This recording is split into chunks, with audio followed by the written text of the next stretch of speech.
It's 1 minute till showtime. Good evening, folks, and a hearty welcome to our drive-in theater.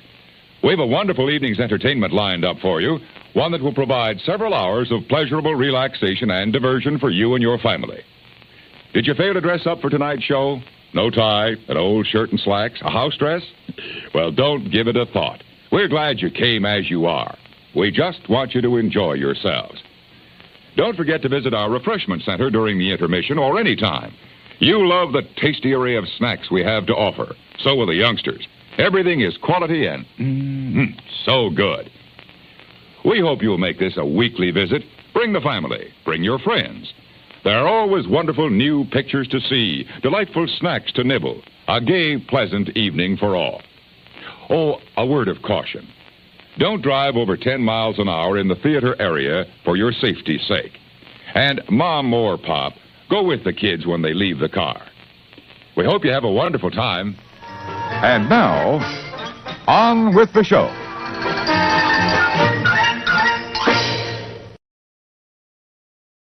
Well, hello, everybody. Happy Tuesday. Welcome in. My name is Jim. This is the More Sunshine, Please live stream.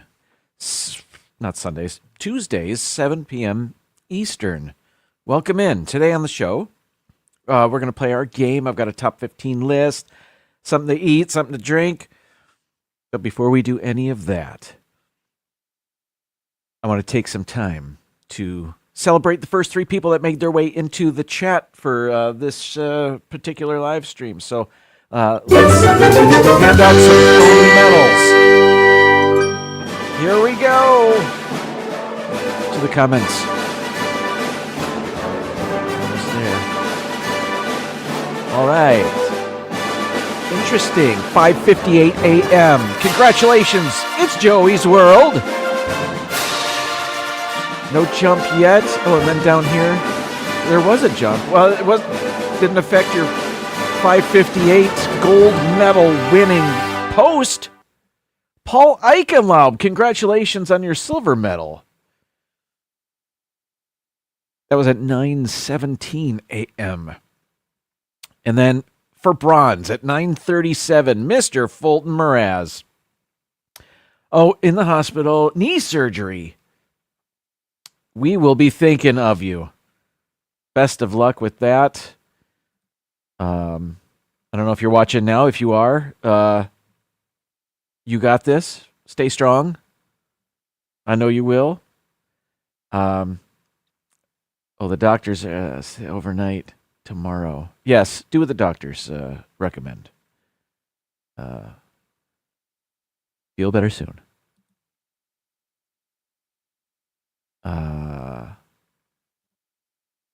No. And let's skip ahead to closer to showtime here. I think this will do. Keith, BDF 647. Yeah, we're good. Hello, Keith. Welcome in. Jason, hello to you. Hope you're well. Tim, you did not. That's all right. Thank you for being here whenever you get here. Paul's back. Hello, Paul. Mary Ellen, hello to you. Good evening, Mary Ellen. As I say every week, has a wonderful live stream of her own about 24 hours from right now on Wednesdays on the YouTube. Fun and games. Nobody gets hurt. And you can say hi to Mr. Peanut. And if you don't know what I'm talking about, tune in to Mary Ellen's live stream. Season screenings, Donna Jaworski. Thanks for hanging out with us. Mark Langenkamp, hello to you. An Olympic medal. I don't know. I can't answer. I'm going to say no. Let's see. Scrolling. Debbie Thunert, welcome in. Hello to you. Gloria, good evening to you. Thanks for joining us, hanging out. Pepper Tree Villa, hello, guys. Let's see, we've got Keith is back. Movie Mania Nick, hello to you. Hope you're well. And warm. More on that in a little bit. John! Hello, John. Richard, good evening to you. Season's greetings. I think I'm caught up. All right, everybody. Welcome into the show. What's on my... quickly. Olympics are over. It was fun to watch it. I've already canceled my Peacock subscription. Peacock, I'll see you in 2 years for those Olympics, I guess.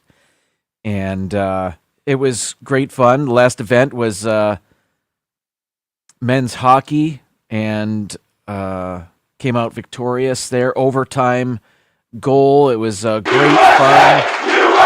Indeed.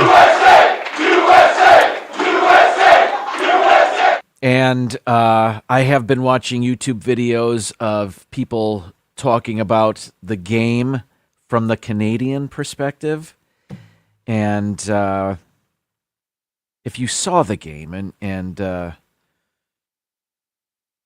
if you saw the game, you know that Canada outplayed the U.S. But I mean, I've seen games like that before where the team that seems to be in control, I mean, they don't always win, and that didn't happen. I mean, I guess they were the better team because they scored more goals. Anyway, it doesn't matter. Gold medal. Finally, after that's the third Olympics where Canada and the U.S. Faced off, no pun intended. But it's the first time the U.S. Came out victorious. And it was a lot of fun. The closing ceremonies were interesting. I love that they had that they were doing it in that 2,000-year-old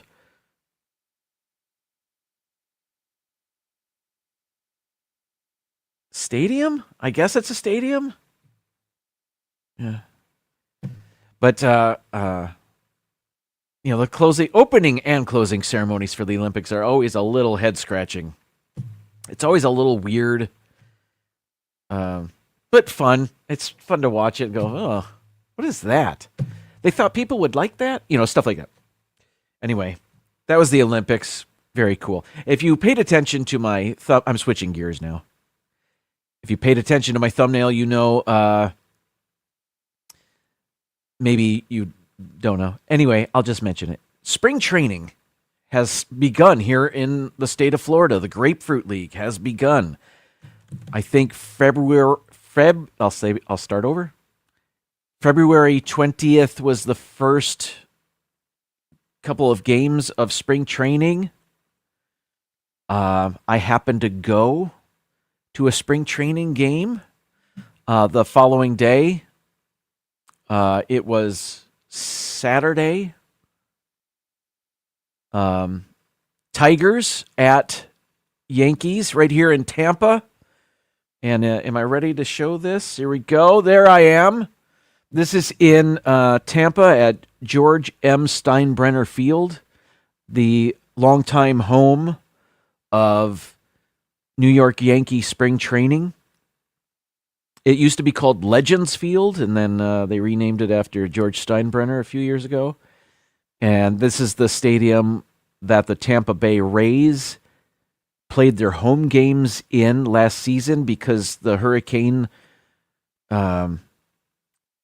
tore the roof off their Tropicana Field. Anyway, I think Tropicana Field will be repaired enough for the Rays to return. So the Yankees, my Double-A team, will again play in this stadium when the Major League team goes back up to New York. Anyway, I don't know if you can tell from this picture.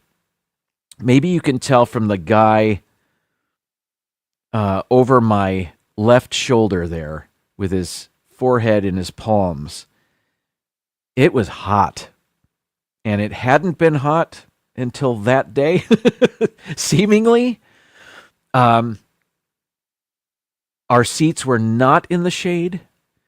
And that guy in the 99 jersey, or whatever that is, I don't know if he's hot there or just drunk. I don't know what's going on with him, but it was not pleasant until the fourth inning. Then the sun went behind us, and we were blocked from the sun by the stands there. And then it was wonderful. Then there was a little breeze, and the temperature dropped 10 degrees, and it was lovely. It was awesome to be seeing baseball again, and it was the Tigers' first game. It was the Yankees' second game of the season, and the Tigers' first spring training game of the season, and we'll see how things turned out. The score was that's right. Oh boy. Oh, the Tampa Tarpons. That's right. They're actually the Tampa Tarpons. Thank you, John. Their mascot was at the game. Big tarpon. I didn't even care about the score. The people I was with were Yankee fans. They weren't obnoxious. It was just a pleasure to be there, and we were laughing about the score after a while. It was truly, it's a football score, and it just kept happening. They just kept scoring and scoring. It was truly awful. No, it wasn't. It really wasn't. I didn't even care. It's spring training. I didn't even know most of the players on the Tigers and the Yankees for that matter. It's a lot of young kids trying to make a name for themselves, trying to make the big league ball club, although there aren't a ton of roster spots available. But some of the big names started the game. Aaron Judge he actually hit 2 home runs off of Tiger pitching. Who did the Tigers have starting? Any big names? Colt Keith, I remember, at third base for a bit. And I truly don't remember anything else. But Tigers have a player from Taiwan who we remember seeing last spring training, and he's still apparently in the system. And his last name is Lee, and he also plays third base. And I don't know if there's room for him on the big league ball club, but if there's an injury, perhaps they can call him up if he does well. I think he made a throwing error and he grounded out. That's what I remember. Anyway, but it was so fun, and just after the sun went down, on the other side of the bleachers there, it was awesome to see baseball again. Now, it was about 88, 89 degrees there. And it was really hot. I did get a little red around here. I brought sunblock with me, so for 3 innings I kept applying. But I got a little red spot here, which the sun was over there. I don't know how it got there. Anyway, but today was a different story weather-wise. I woke up to it was 32 degrees. The neighbors across the street again covered their plants with bed sheets, hoping to save them. After our last cold dip into freezing temperatures, you can drive around here and see all the dead palm trees and all the dead palm fronds from the trees, and we have a couple of plants in our backyard that look rough right now, but we were told not to prune. Let it go till March, because it's not good to prune off that dead stuff right away, because it might further damage it. The plant may not be dead. It looks dead, but Donna says we broke a heat record that day. Yes, I did hear that on the news. It was nuts. And now it's cold again. I'm wearing a hoodie out here in the More Sunshine Please studios. And I had to, I didn't have to, but I did scrape my windshield this morning. I parked in the driveway. And I could have just put the defrogger on and let the heat finally, but we have a scraper from 1986, and I know that because it was a little trinket from some sort of event, and it has the year on it, 1980s. Anyway, first time I've used it since I've lived in Florida. Anyway, it'll be cold again for another night. Not quite as cold as last night, though. I don't know. It doesn't matter. But right now it is 52 degrees outside, and it's going to dip down into the upper 30s tonight, I think. It won't be quite as cold. I don't think there's a freeze warning for this house, but it's this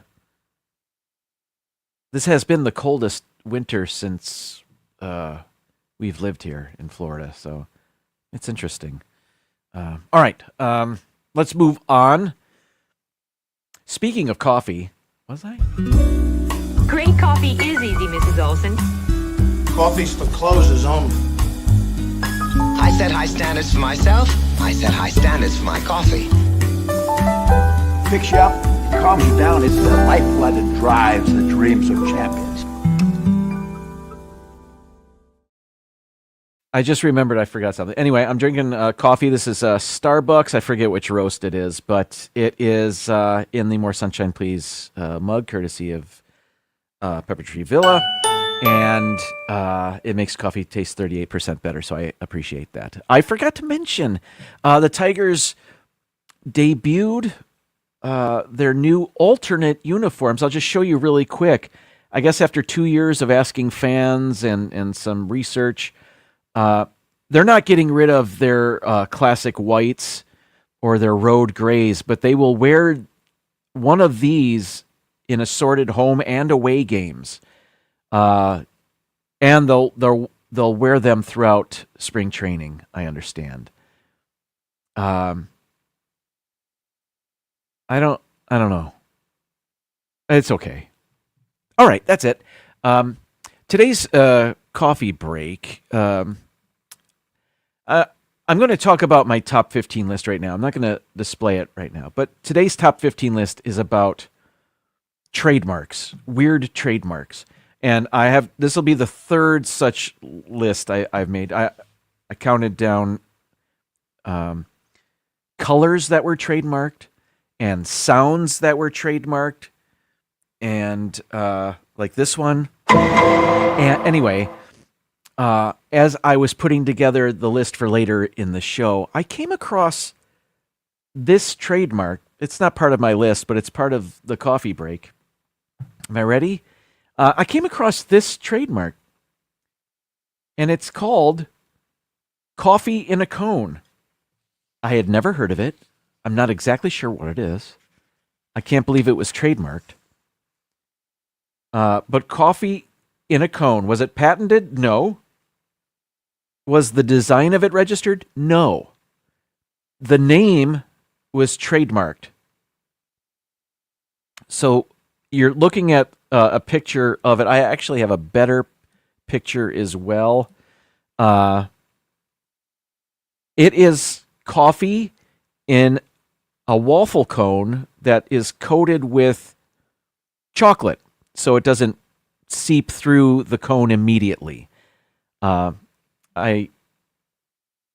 Googled what is coffee in a cone, and I'll read to you what the Google AI told me. Coffee in a cone is a viral, eco-friendly drink trend featuring espresso lattes or hot chocolate served inside a chocolate-lined waffle cone. Created by Dane Levenrad in South Africa, this Instagrammable creation keeps coffee warm without leaking, allowing consumers to consume the cup itself. It acts as a dessert-like zero-waste alternative to traditional cups. I guess. Now, if they're pouring hot coffee, I mean, that chocolate isn't going to last. So, I mean, it said it'll last about 10 minutes. I don't believe that. Perhaps when they're serving that, it's not the hottest of hot coffees. Maybe it's lukewarm coffee. That I get. I could see that lasting for about 10 minutes. That makes more sense. But I just found out about coffee in a cone today. And I never heard of it, so I doubt it's anywhere around here. So I feel like I'm going to have to make it myself someday, not today. I'm sorry I did that. Okay, so coffee in a cone. What's that? Oh! On my way into work this morning, I stopped by Walmart, and this is the truth. I stopped by to get mouthwash to keep at work. And they have a particular one there. I don't have it with me. I don't even remember what it's called. I just would recognize the package, and I know where it's sold. The Walmart's the only place around here that has it. Anyway, while I was there, I happened to walk by some candy that I bought, and I'm going to try now. And it's part of my never-ending series of videos where I try Reese's Peanut Butter Cup and assorted products from Reese's.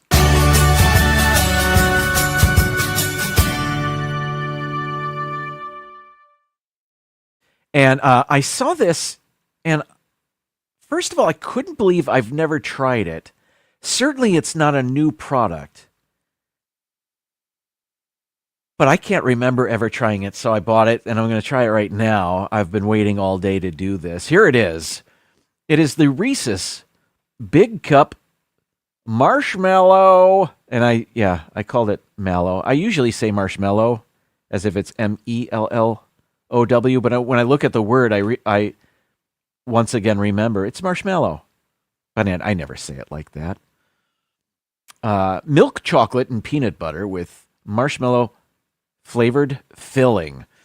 I did look this up, and apparently this was a thing a few years ago that was discontinued, and it was brought back, I guess. I don't know. I've abandoned the comments. I'm so sorry. Like a mallow cup. I don't know. Donna, they're at Walmart. Okay. Here we go. The big cup.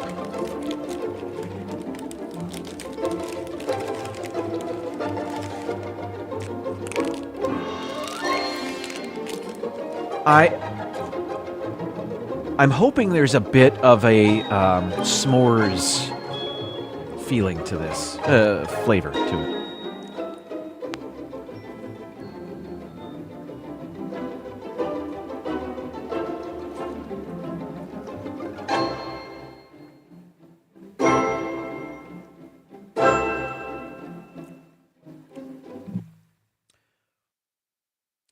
Okay.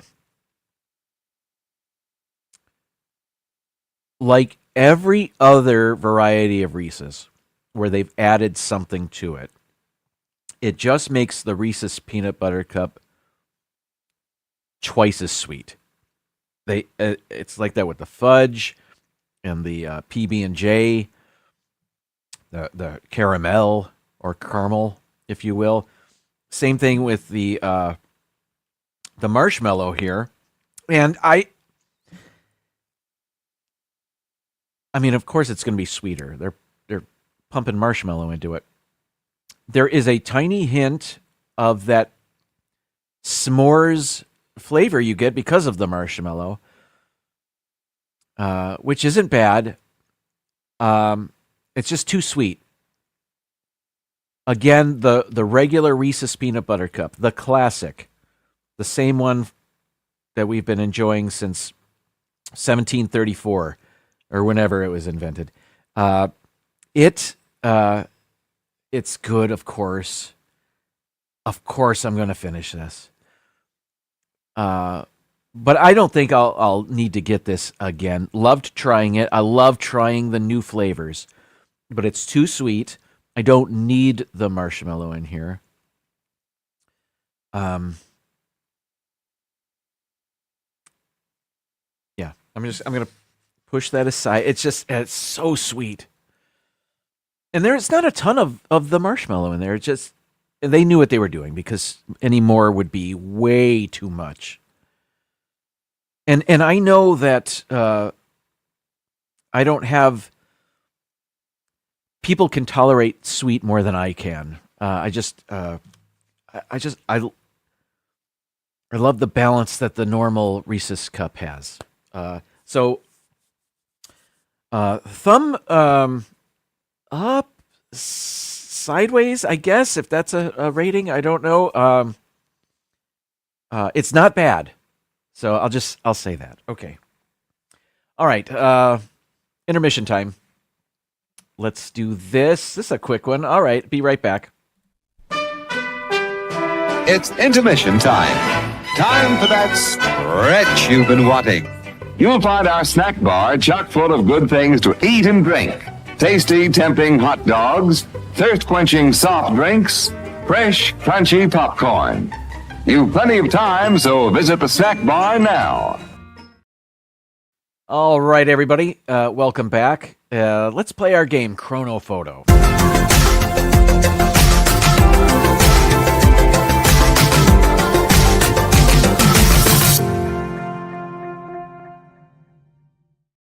Chrono Photo is the game where we are shown 5 pictures. We have to guess in which year each of these pictures was taken. The closer we are to the correct answer, the more points we get.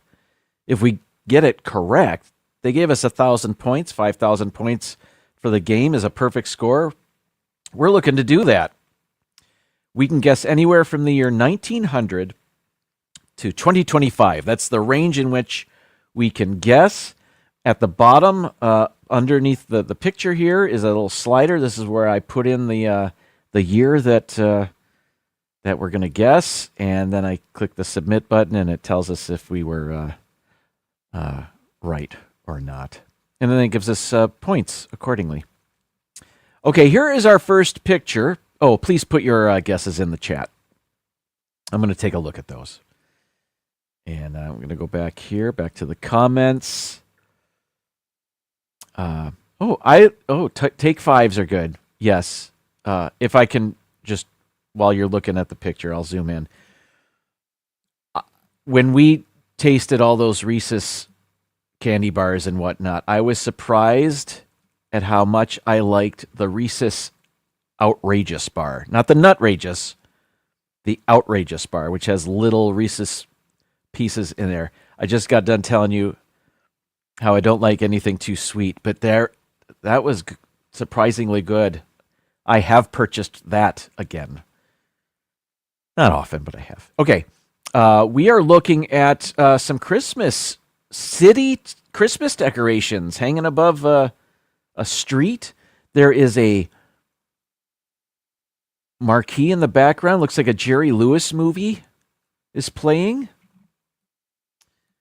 The movie looks like it's called It's Only Money. I am not familiar with that movie, but there are some automobiles. Is this an early Elf on the Shelf? And I say early, I'm assuming this picture was taken in the 50s or 60s. Just looking at the automobiles. Is this hanging above a street? And if so, the elf, I mean, we can see it well because the camera that took this picture is right behind it, but like people walking on the sidewalk, are they going to be able to see that very well? Seems too small. I don't know. Okay, let's see. The State Lake Theater. Not sure where that is. But there is no snow during this Christmas season, wherever this is. It's, I think, impossible to see license plates on any of these cars.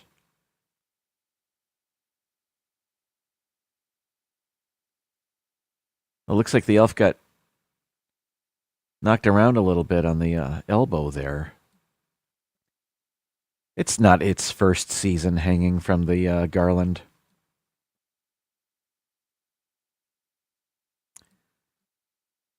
Taxi.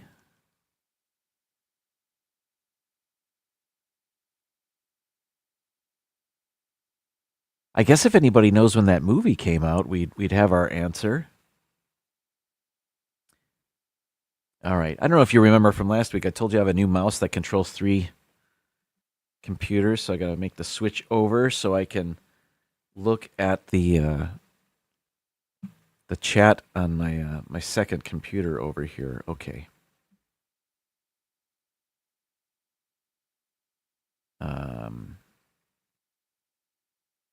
I think our first guess is from Keith, who said, well, oh yeah, he says 1969.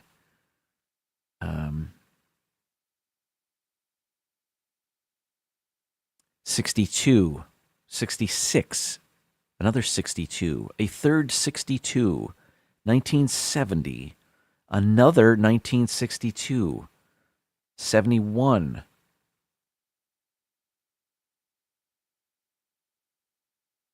It's Only Money is a Martin and Lewis film. I didn't know if this is from the 60s. So a lot of I was leaning toward 1962 because so many of you said it. I wasn't sure that they were making movies that late. I thought they kind of stopped in the 50s, but I don't really know. Keith sees a 64 Impala.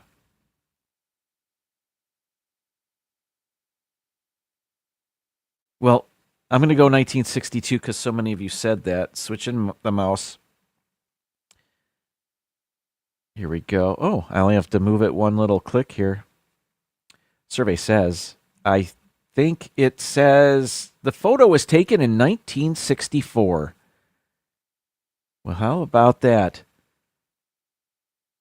Keith, you did see a 64 Impala in there. Did anybody say 64? I see a 62 and 66. Dang.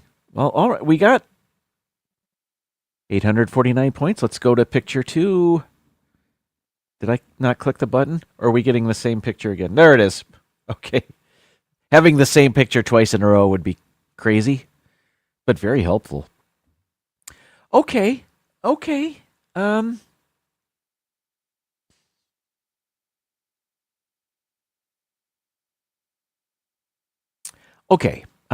This picture was taken at a time where there were only 2 types of swimwear for sale.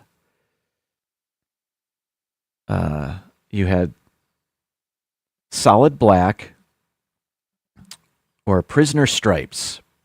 And that's all you had. Those are your only choices at the Ron John surf shop or surf shop.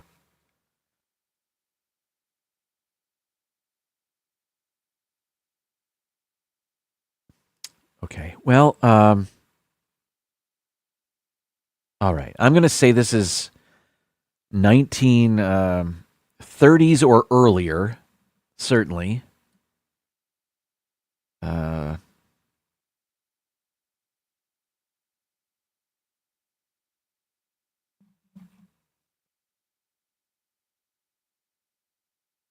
Captain Stubing, right there.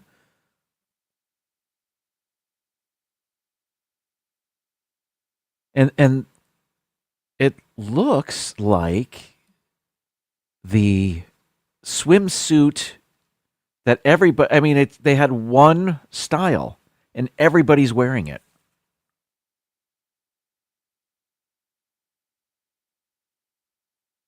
It's like a leotard or something.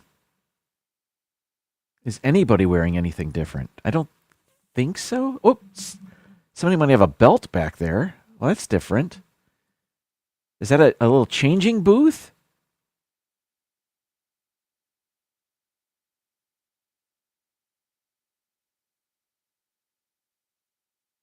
Well, what do I say?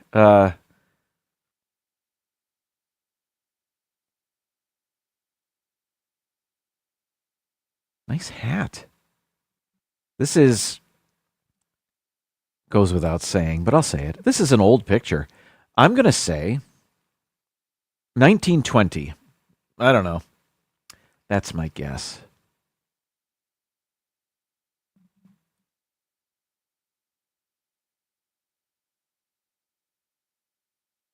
All right, let me zoom out there. Oh, wait, let me go to that building one more time. Oh, no. I can't zoom in to see what anything says or anything. Oh, well. To the chat. All right. I think Keith sees a 1964 Impala in this one too. No, did I go back too far? Okay. That was from the last. All right, Keith says 1931. We have a 1929, 25, 22. Hello, Kathy. Welcome in. Guessing the 20s. So did I. 27, we have a 26. 32. Do you see anyone in shirt and tie? I do not. I mean, the dude that looks like he's a captain over there. Let me switch. He might be wearing a tie, not a suit though. It's a jacket. Yeah, no suit and tie. 26, 32, 31. Couple of 31s. I can go 31. Is that too late? Everybody else guessed a bit earlier than that, but I don't know. I kind of got I was fooled last time. Let's go 1931. Survey says, ooh, 1914. I think that's earlier than any of us guessed. 53 points. Oh, I'm going to have to give myself one of those. All right. We almost have 1,000 points after 2 pictures. Let's go picture 3. What's the delay here? Okay. You know, we get a lot of wartime pictures. We also seemingly get a lot of motorsport pictures. All right. Before I zoom in.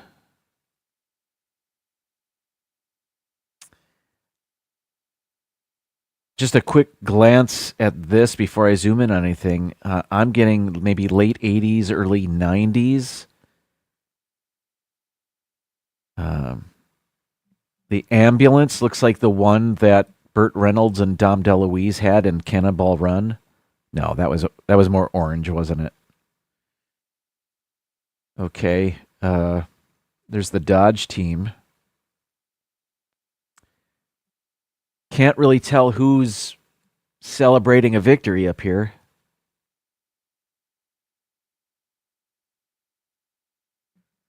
It's not the biggest crowd in the world. All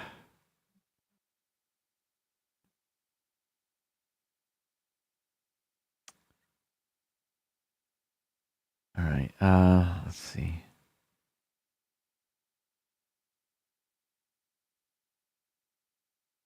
Well, maybe 90s. Just looking at the way some of these people are dressed, I'm leaning more 90s now.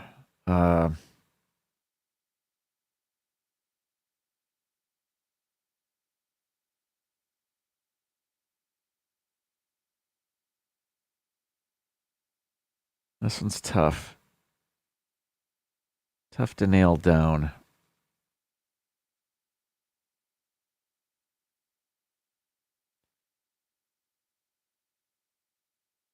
Maybe mid 90s, say 95 is my guess. I don't really know.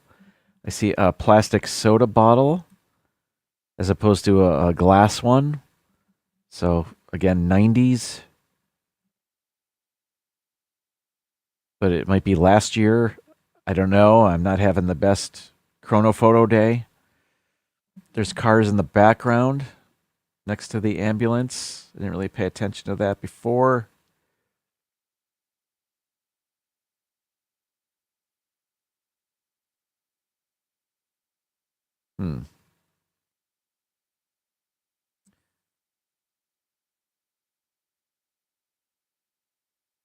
Well,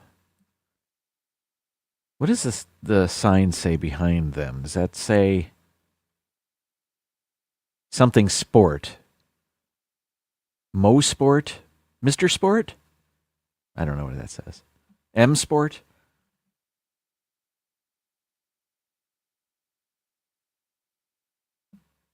American something. I had a feeling this was in the U.S.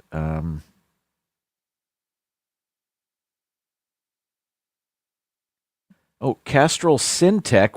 When did that become a thing? The active lubricant.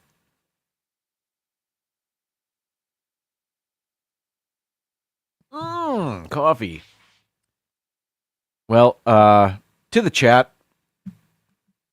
Let's see.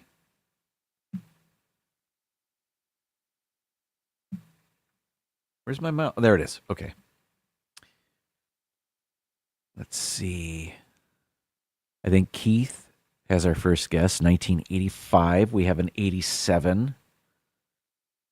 Square headlights in the ambulance. Good eye. Lots of Mopar fans. Or pit crews. Indeed. 92. You see the Michelin Man? I didn't see the Michelin. Oh, on stage. I thought that was a bundle of balloons.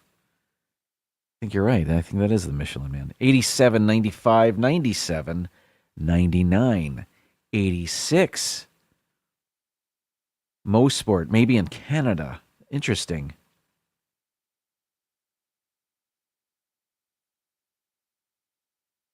We think this is Canada.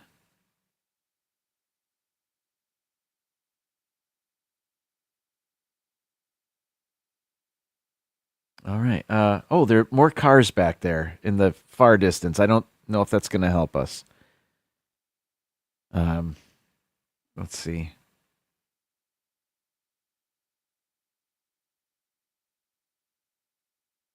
Paul says 97. Let's do that. That caught my eye just now. We'll go 97. That's as good as anything. Survey says 99. Hey! That's a pretty good guess, Paul. Well done. And thank you. Debbie said 1999. So, great job, Debbie. Great guessing. Let's see, we earned 849 points. We're up to 17 and change. Here we go. Picture 4. Oh, boy. All right.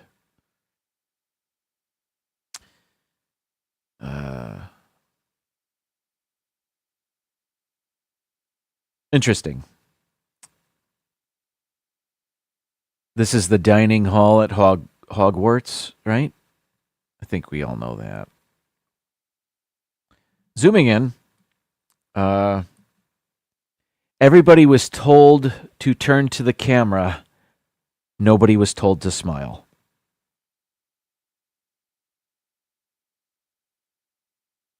Nope. What did catch my eye, though,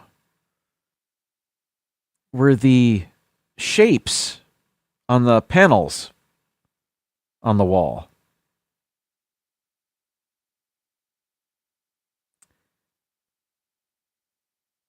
And for how early I think this picture is, that seemed unusual to me.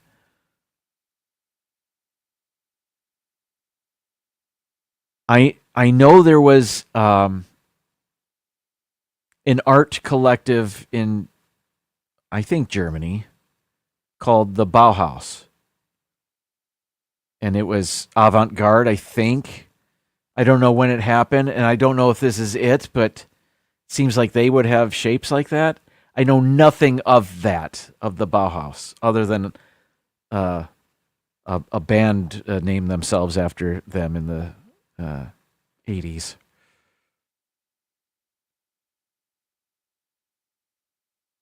Well, they have electricity. If this is Germany, I'm guessing it's before the war. But I don't know. I don't know where this is.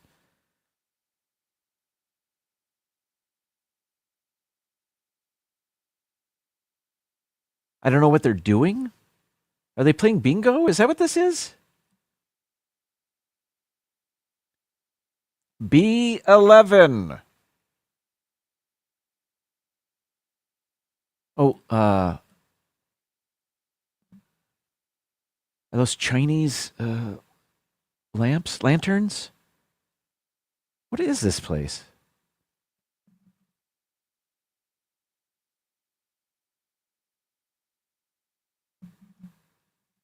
Okay, I'm going to turn to the chat. What's my guess? 1930. I don't know. I really don't know. All right. Moss Sport? Pronounced Moss Sport. Oh. Mossport. If I say it quickly. Let's move on. Keith has our first guess again. 1901. 1911. Ooh, Debbie says 1930. That's what I said. The ceiling is unique. We have a 1923, 25, 35, 29.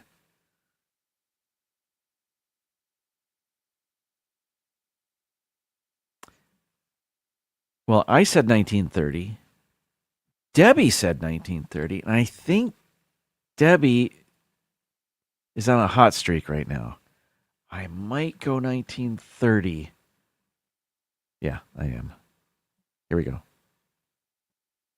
What is it? Wow.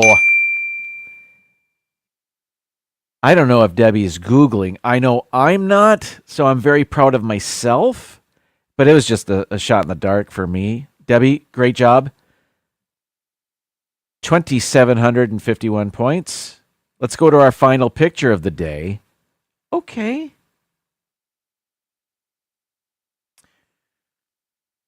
All right. I hope there's music being played. I see over here a Rolling Stones logo, if you will. Is that a halter top, a tube top? Shorts are pretty short here. The jean cutoff shorts where you can see the bottom of the pockets. That's, yeah. I think this is early 80s because see that kid with the blue and yellow and white outfit? I think I might have had an outfit like that.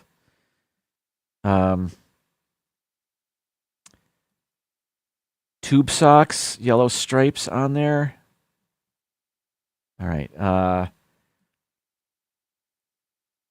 He's got a bit of sun on his shoulders and chest there. I wonder if he went to the Yankee game.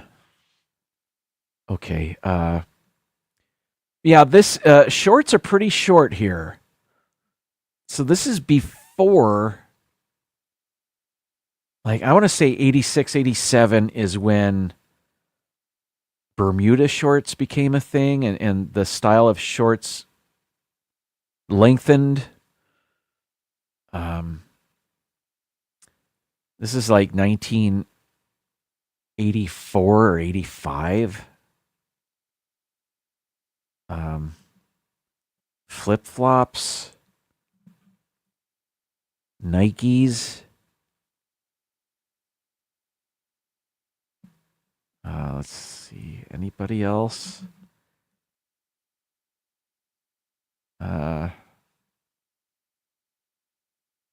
Maybe it's earlier than that. 83. 82, 83 maybe?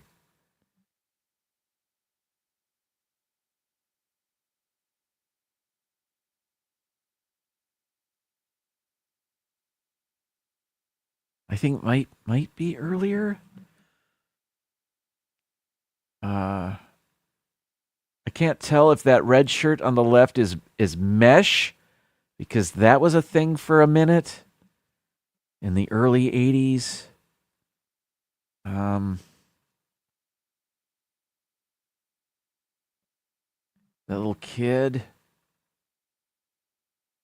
with his kids. I'm going to say 82.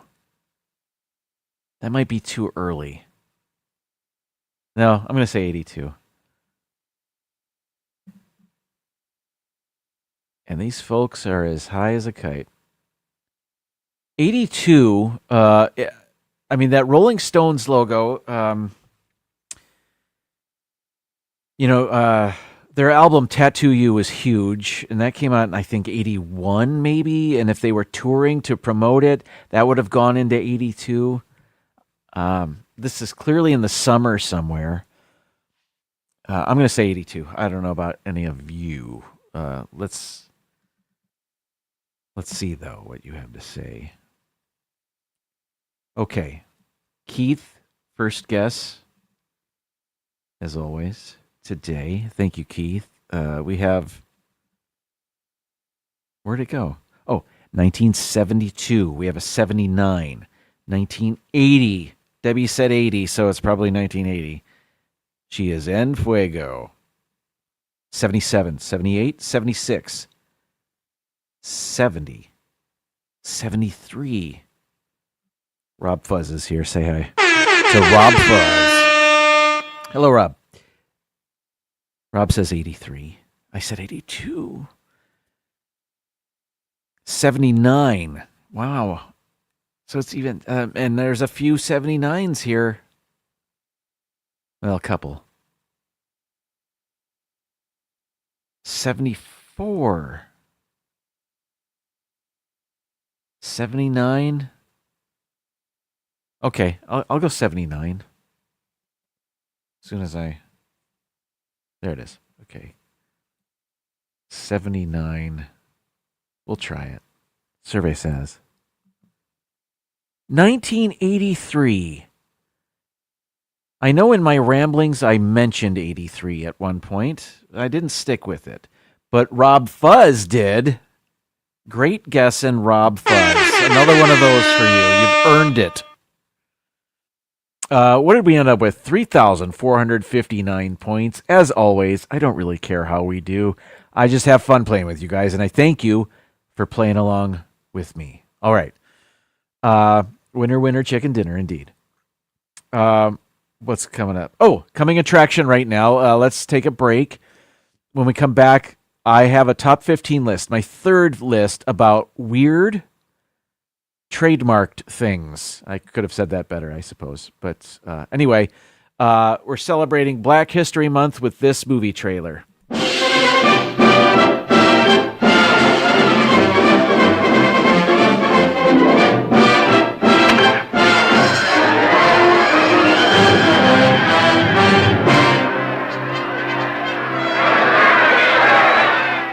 Starring Jackie Robinson as himself, voted the most valuable baseball player in the National League. Minor Watson as Branch Rickey. Richard Lane as Clay Hopper of the Montreal Royals. Ruby Dee, star of Anna Lucasta. Louise Beavers as Jackie's mother. Billy Wayne as Clyde Silkforth, scout of the Brooklyn Dodgers. Now I'm playing against you in a World Series, and I'm hot-headed. I want to win this game. All I can see is your face, so I haul up and punch you right in the cheek. What do? That's the Jackie Robinson story, a rich, compelling saga of the great American game, and of a man who played it according to the rules and earned its most cherished reward. It's big league all the way, in its roaring baseball thrills, its warm human drama, and its bold, inspiring courage.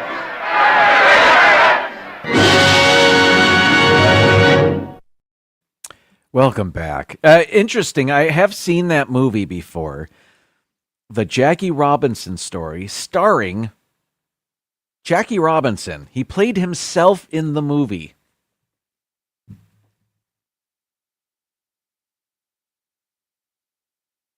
What was that Clint Eastwood directed movie about the guys on the French subway that stopped a knife attack from happening? And Clint Eastwood got the guys that actually did it to play themselves in the movie. That's the only other time I can remember that something like that happening. Okay. I have done top 15 lists about crazy, or not crazy, just different trademarks. We did colors. Do you remember that? Tiffany blue, Reese's orange. Or no. It was Home Depot orange. I don't know. Maybe it's both. No, it can't be both. Anyway, it can be, though. What else? Oh, the brown, the UPS brown, Target red. Anyway, also did sounds, and I still have them loaded up here. The click of the Zippo lighter was one of them. Like that. Darth Vader breathing. That's a trademarked sound. What else? The Apple chime. That was one. The Taco Bell gong. That's another. The Wall Street bell. What else? The Pillsbury Doughboy. This one. Carol Burnett. Anyway, Tarzan, I know. Okay, so this list happens to be about things that didn't fit into those. I actually have a fourth list on the way. But this one is about things that didn't fit any of those other lists. And this one includes words, textures, actually, which is weird to think about. Shapes, patterns, names. Okay, let's just get into it. I'll try not to be terribly long. It's already 7:57. Okay, so let's start with this one. Here we go. Number 15, unusual trademarks, photos of the Eiffel Tower at night. While the tower itself is part of the public domain, so you can take pictures and do with the pictures what you want during daylight hours of the tower during daylight hours. Its lighting display is a separate work of art, and a copyrighted one at that, since 1985. So if you took pictures of the Eiffel Tower at night and wanted to sell them, you would have to request permission from the Société d'Exploitation de la Tour Eiffel, which runs the famous landmark. Okay, moving on. Number 14, you know Usain Bolt. Speaking of Olympics, Usain Bolt has a signature lightning bolt gesture, and you're looking at it right there. And surprisingly enough, even a gesture can be trademarked. So not only did he trademark his name, Usain Bolt, he applied to the U.S. Patent and Trademark Office to patent this signature victory move. So if somebody were to do this move and try to gain monetarily from it, you might be hearing from his lawyer. Number 13, here's a saying, and it's Paris Hilton saying "that's hot." Way back in 2007, she successfully sued Hallmark for using her image and her catchphrase, "that's hot," without permission. Not only did she try and claim $500,000 in damages, but she took out an injunction preventing Hallmark from exploiting her likeness and phrase in the future. In 2010, Hallmark settled out of court to finalize the matter. "That's hot" is a registered trademark, which is why Paris Hilton held all the power throughout the case. So, yeah. Number 12, the Lamborghini upward door opening motion. And this is a motion trademark, which is interesting. Lamborghini, I'll just say Lambo. Cars doors open in a unique way. Oh boy. In a unique way, raising upwards and not outwards like usual cars. This upward door opening motion is one of the unique features of Lamborghini, and therefore it's registered by the automobile company. This signature upward door opening motion is fancied by many, and hence getting it registered was a smart move as the company continued to earn millions over it. How about that? Number 11 is a word, and it's the word baggies. You may use the word baggies as a generic name for plastic sandwich bags, but it's actually a trademarked term. Baggies is a trademark of Pactiv Corporation, which owns Hefty and is a subsidiary of Reynolds Group Holdings, the folks behind Reynolds Wrap. Number 10 is a pattern. The Burberry pattern. Thinking of copying the iconic Burberry's coat? Well, you can because the design registration has lapsed. But don't add the tartan fabric. This is trademark registered. That pattern right there. But I guess they have a famous coat. Number 9, shoe soles. And you're looking at two different ones. Doc Martens on the left is trademarked. And so is the Doc Martens logo, but we're talking about the soles of their shoes. And the one on the right is Vans. Both companies, Doc Martens and Vans, have trademarked the soles of their shoes. Number 8 is a food. Bruschetta. Moretti has trademarked registered the shape of its distinctive bruschetta throughout Europe, so no one can make bruschetta bread that looks anything like this perfectly normal slice of bread, ever. Like that oval. I don't think this is trademarked in the United States, but it is trademarked in Europe. So how about that? Number 7 is a name. It's actually a few names because a few people have done it. You're looking at Jay-Z, Beyonce, and their daughter, Blue Ivy, whose name is trademarked. Beyonce has registered the name of her daughter as a trademark across various countries around the world.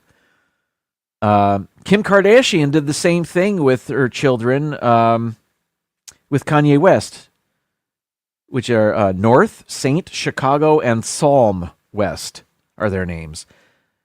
And all have incredibly unique names, and they are all registered as trademarks. However, the United States Patent and Trademark Office, the USPTO, which handles trademarks in the U.S., makes clear that it is very unlikely to register surnames or first names for trademark protection, except for unique cases. So I guess there's a unique case, I guess? I don't know. Number 6 is a trademark for a feel, a texture, how something feels. And actually, I don't believe it's trademarked anymore, but at one time it was, and you're looking at the trademark. American Wholesale Wine and Spirits, Inc. has a mark which consists of a, quote, velvet textured covering on the surface of a bottle of wine, unquote, for use in connection with wines. I tried to find a picture of such a covering on their bottles of wine, and I could not, at least not one I could tell by sight. And from what I think I've gathered, this is no longer trademarked. I don't think they, maybe they don't have that on their bottles of wine, that velvety, whatever it is on their bottles. But at one time they did, and it was trademarked. And, yeah. Moving on. Number 5 is a phrase. The Taylor Swift penned phrase, "This sick beat." You may think your beats are pretty sick, but don't publish that thought anywhere. Taylor Swift might see it. The songstress trademarked the phrase, "this sick beat," from her hit single, Shake It Off, as well as "nice to meet you, where you been," and a handful of other utterances from her album 1989. And I found this image, but I don't think that's the beat she was talking about. Number 4, Coke bottle. The design of a Coca-Cola bottle. Coca-Cola originally developed its famous fluted bottle design in the U.S. in 1915 to distinguish its bottle from competitors making similar bottles. The continuous use of the unique distinction and recognition led to this bottle being registered as a trademark in the U.S. in 1960. Thanks to Coca-Cola's marketing efforts, this shape has now become an essential part of Coca-Cola's brand and is associated with the company on an international level. And we see the silhouette of that bottle on things now, too. All right. Number 3 are some words. Face, book, and home. Can someone register a trademark on something as ordinary as a term like face? The answer is yes and no. While the general rules for trademark applications clearly stipulate the condition of non-generic words, an exception in the form of acquired distinctiveness has allowed Facebook to register this word in the context of telecommunication services. So, what does that mean? It means that Meta or Facebook or whatever, that company, they have trademarked those 3 words and probably more. So, can somebody like Baskin-Robbins use the words home, face, and book? Yes, because they're not a telecommunications company, they're an ice cream company. So unless you're a telecommunications company, a website or a cable channel or something, you can still use these words. But it's in the context of trying to use these words, having a website or something like that. You can't. Number 2, another name here, 50 Cent. Can you really trademark a price? Well, you can if you're 50 Cent, and it's used as your name without prior permission. The rapper even went so far as to sue Taco Bell for using his name and image in an advertisement that suggested he change his moniker to 79 cent, 89 cent, or 99 cent. They had a value menu. And I guess in their ad, they were suggesting that he change his name from 50 cent to 79 cent, which is more money. So I don't know how awesome that ad campaign was. All right, finally, number 1 on my list of weird trademarks is a smell. And it is the smell of Play-Doh. In 2018, Hasbro, the internationally renowned toy company, was granted trademark rights by the USPTO to the very particular smell of Play-Doh. Hasbro formally describes the smell of their product as a unique scent formed through the combination of a sweet, slightly musky, vanilla-like fragrance with slight overtones of cherry and the natural smell of a salted wheat-based dough. I guess. Since the Play-Doh brand's inception in 1956, the distinctive smell has consistently served as a hallmark of the brand. And after more than 6 decades of providing children with a source of imaginative and creative play, the scent has become increasingly recognizable amongst its consumers. Ladies and gentlemen, 15 weird trademarks. Thanks for watching. Thanks for joining me. Thanks for listening. I will see you around internet chats. I'll be back next week with another show and another top 15 list. Hopefully more coffee and more things to eat. We'll see. But I will see you. Oh, there we go. I will see you around YouTube, everybody. Thank you so much for being here. Yeah, I guess that's it. Okay. Good night, everybody. And now, folks, it's time to say goodnight. We sincerely appreciate your patronage and hope we've succeeded in bringing you an enjoyable evening of entertainment. Please drive home carefully and come back again soon. Good night.